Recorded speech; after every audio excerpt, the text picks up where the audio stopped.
Hey there, y'all. Welcome back to another episode of True North Sports Talk. And this is your podcast for all things sports. And we are a Canadian sports talk podcast. However, we are going to cover one of America's favorite pastimes on this episode today. We are going to talk about Talladega. And Talladega is happening in, a little over an hour. So hopefully I'll get this out to you. We're just going to set you up, get you ready for it. Hopefully, even if you don't see it, you'll get to know the ins and outs before or as you see the results, so you know what it was like going into it. So quickly here, just at the beginning, we have the starting grid. Now, we may not cover every single person's spot on the grid, but we'll go through the main points of the grid. So the pole position today goes to Zane Smith, I believe is his name. I could be wrong. Yes, Zane Smith. That is correct. Then we have Kyle Busch in second on the grid. So that'll be your front line. You're starting two for the grid. So Zane Smith, Kyle Busch. Row 2, you will have the 22 of Joey Logano, and you will have Ryan Preece in the number 60. Now, Ryan Preece is a young cat here, and he is one to watch. He's up and coming. He's about 34 years old, so not a spring chicken, but he's been hot this year. He's always been up near the beginning, and he's having a real strong year up on the big series, the Cup Series. So watch out for him today to make some noise. And then so that's your second row. Then we're getting into the third row. You have Austin Dillon and you have Chris Buescher. So that is your next row. We'll skip down here a row, and you got Ryan Blaney and Ty Gibbs. Right behind them you'll have Christopher Bell. Going down a little bit, you got Denny Hamlin and Michael McDowell. And he's been one to watch this year. He's had a strong year. And let's see. In 8th position, you have Josh Berry. He's had a strong year this year. And the leader in Cup points this year, William Byron, is starting in 16th today. And look for him to make his way to the front as quickly as he can, because this year that's where he's been living. The last 2 or 3 years he's been living top 5, so expect to see him up at the front before long. And you got Chase Briscoe, Alex Bowman, AJ Allmendinger all behind Byron there, and you'll see those guys likely up near the front. You got Ty Dillon and Brad Keselowski in 21st, 22nd. And this is a bit of a surprise because he's led the most laps this year. You have Kyle Larson starting from 25th, but don't expect him to sit back and stay back there. I would expect him to run top 5 today. Tyler Reddick, you would expect to see him up near the front. Chase Elliott, you don't expect to see him in 30th, so I would see him running towards the front before long. And let's see, Ricky Stenhouse in 35th. That's a bit of a surprise. He'll likely be mid-pack to front mid-pack unless he has a super duper day, and then he'll be right up there top 5. And yeah, so that's about where we're at when we are looking at the starting grid today. Now overall, let's jump over here and we'll do a rundown quickly of the point standings in the Cup Series this year. And so you have William Byron leading the way. He's got a win and 4 top 5s, which is about where you'd expect him to be after 9 races. So there's only 4 races that haven't gone the way he'd like, although I would suspect those 4 races were top 10s. Denny Hamlin is sitting behind him, 30 points back at 316. Denny Hamlin has 2 wins this year and 5 top 5s. And you're going to have to get into the more finer details to figure out stages led and stage points and all that stuff to figure out how William Byron is ahead of some of these other guys. And so Christopher Bell is showing 3 wins, 5 top 5s. He's in 3rd at 305. And Kyle Larson is hot on his heels, as you would expect. At 304, he's got 2 wins, 5 top 5s. Chase Elliott, it rounds out your top 5 at 278. He's got some top 5s going there. Ryan Blaney's right behind him. He's got 3 top 5s this year. Reddick, Wallace, Logano is in 9th. He's at 245 points this year, and he's had some dust-ups so far, so that's something that you want to watch out for. And he is always, from the time he burst on the scene, he's a danger to win every single time that he steps out onto the track. You have Kyle Busch in 15th. Josh Berry behind him in 17th.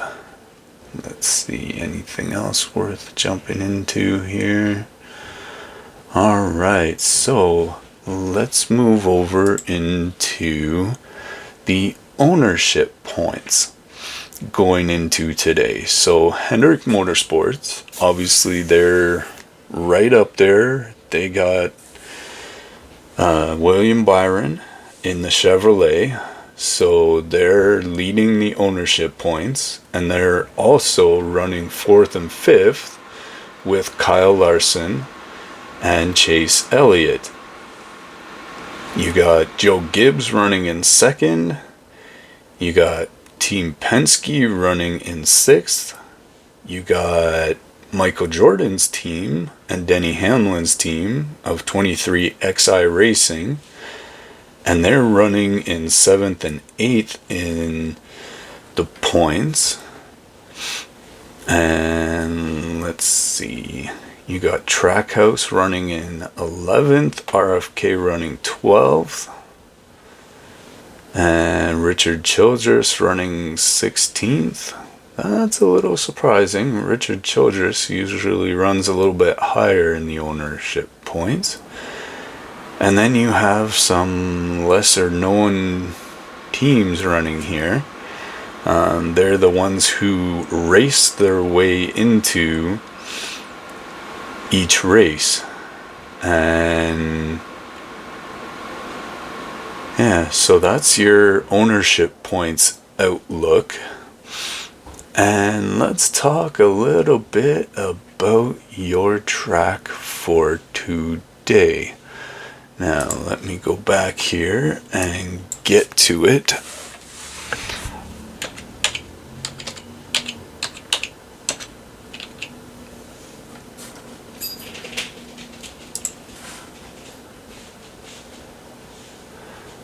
Alright, so Talladega Super Speedway. This track is one of the must-see events of the year in NASCAR racing. Anyone who is a fan, this is must-see TV. You have a 2.66 mile tri-oval speedway. Talladega is located in Alabama, and this track is known for a lot of bump drafting, a lot of pushing as you're driving around this track, and it has some super duper crashes. Its banking is about 33 degrees, and so that just leads to super fast cars and just a lot of just anything goes kind of racing. It's good for the fans. It's a beautiful track to visit if you ever get the chance. You will be well taken care of by the folks there at Talladega, and their infield is second to none. So there we go, guys. We have got you caught up to date on the weekend in NASCAR racing. Alright, so we have some time here, and if you will allow me, we will just do a bit of here for how for the evening game in the Blue Jays, as they have Chris Bassett going to the mound tonight, and we will find out what exactly the roster is going on later today, because it will depend on how guys are feeling after the day game, which is happening right now. And let's see, Jays are winning 1-0 in the top of the second, so that's your early game update. Bassett pitching, you have Kirky going in this game, so I would suspect you'll see Tyler Heineman in the second game. It'll be a night game, so depending on the temperature, the air quality that's going on in New York today, it'll be interesting to see if the ball is jumping off the bats tonight. During the day, as it's warmer, you would expect to see a little bit more of a jump off the bat. That short corner in right field at Yankee Stadium, we'll see how much of a factor that plays into things. And hopefully we will see a good game tonight. And so let's see if we can find anything more that we need to update here for the Jays today, and maybe even for the Yankees. We'll find out some injury statuses. So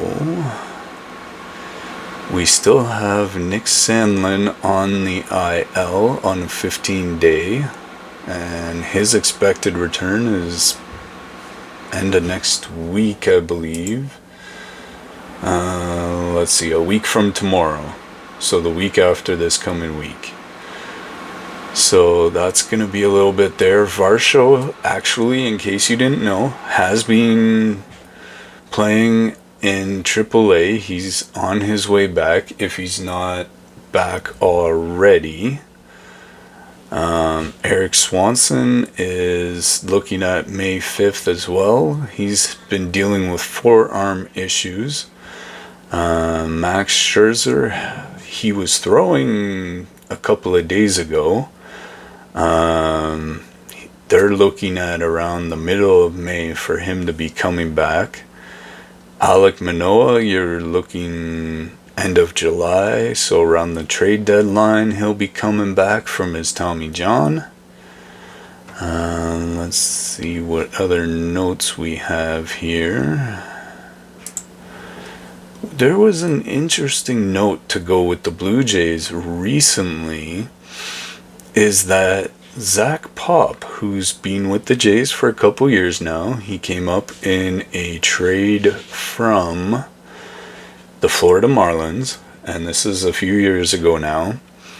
And he was recently released from the Blue Jays roster. Now that came as a slight surprise. That was an April 1st thing, so that was almost a month ago now. I've been remiss in mentioning it. In fact, we didn't know about it right away. And so that changes the outlook of the pitching depth that the Blue Jays have. Now, let's see. Is there anything else? Davis Schneider was sent down. That was not exactly a surprise. He's had a bit of a tough start to the year. And Lucas Easton, who came up like a house on fire, his first 2 starts were dynamite. His next 2 starts, however, were what you would expect once video and just a feel for his game started to get out with the scouting and all of that kind of stuff. It really, he took what seemed like a step back. His confidence, who knows whether it was shaken or not, but it sure looked like it. He just started giving up hits and events that you weren't used to seeing from him, and people were getting more patient with him at the plate, and so that led to his eventual reassigning back to the minor leagues, where he will continue to grow. I'm sure he learned a ton of information while with the big club that he can now go take, and with the right heart and attitude put that into practice. And I believe with Lucas Easton there will be a next time, or Easton Lucas, sorry. There will be a next time. There's always a need for left-handed pitching, and I think we'll see him again real soon. He was very calm, very fluid on the mound, and that's the kind of demeanor that constitutes longevity. Also, again, left-handed pitching, you always need more of that. You can never have too much pitching like that. And so, yesterday, we had Jonathan Klass recalled from the minors. So that puts an extra outfielder on the roster for John Schneider at his availability. Now, one of the things I can imagine Klaas will be used for most often will be late inning pinch running. Klaas has a ton of speed coming out every which way. So if it's late in the game, it's a close game, you need that extra base. Hopefully he's been working on his bunting. You need a bunt laid down. You can bring him in as a pinch hitter for such things. And that will be very interesting. And let's see. I don't see a move here that would have sent Addison Barger back down. And we have a rundown. Straw was just making sure that the runner behind him made it up to second. So that was an interesting moment. Alright, let's see what else we have going here. Oh, was it him?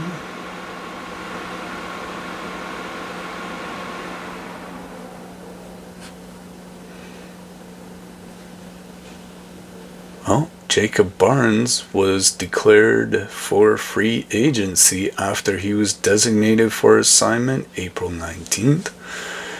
That is a bit of a change there. We knew he'd been designated. And so the update there is he has been declared as a free agent.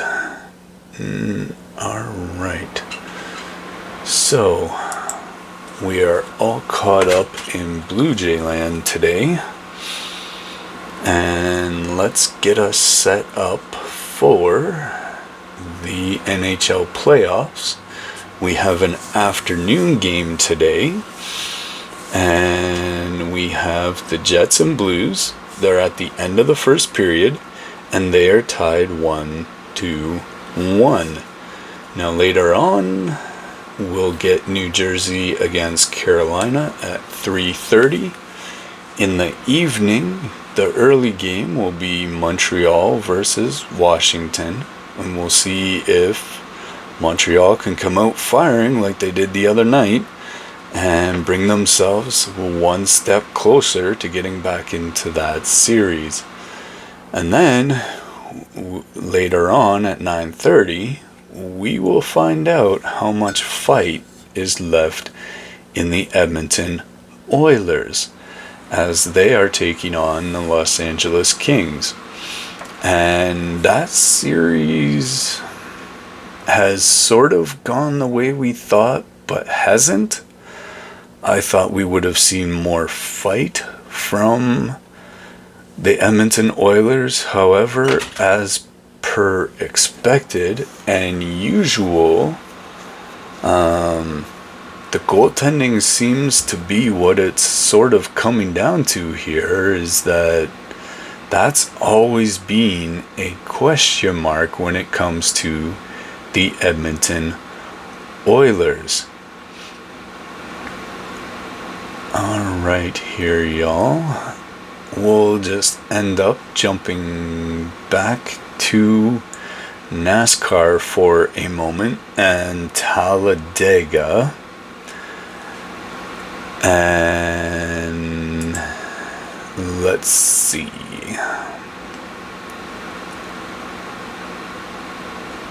Who am I going to call for the win? Now, again, not an expert here. Everything will depend on who survives the big one, and we all know the big one's coming when it comes to Talladega. Let's see.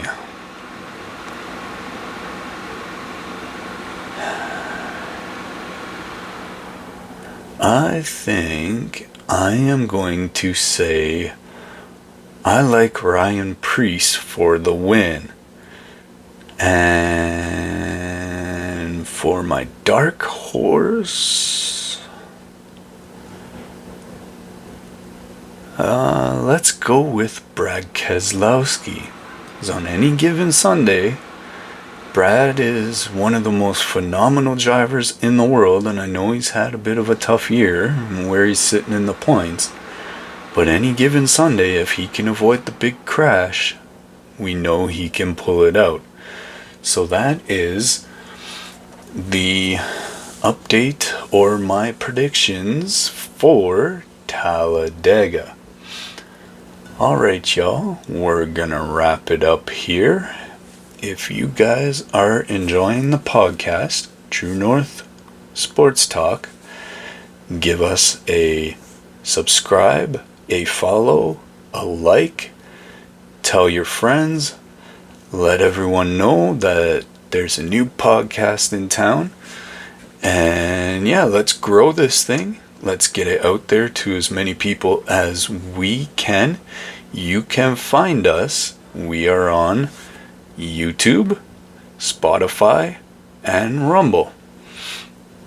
Alright, so happy Sunday.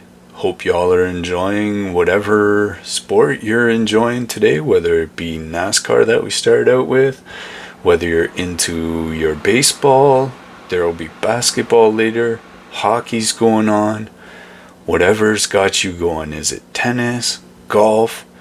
I know this morning there was European football going on, and it won't be long until there's North American football going on. So whatever's going on, hope you're enjoying your sports day, and hit us up in the comments. Let us know what sports you're interested in hearing about, Let us know what you want to see on future episodes of True North Sports Talk. And we will see you on the next episode. Have a great Sunday, y'all. Later.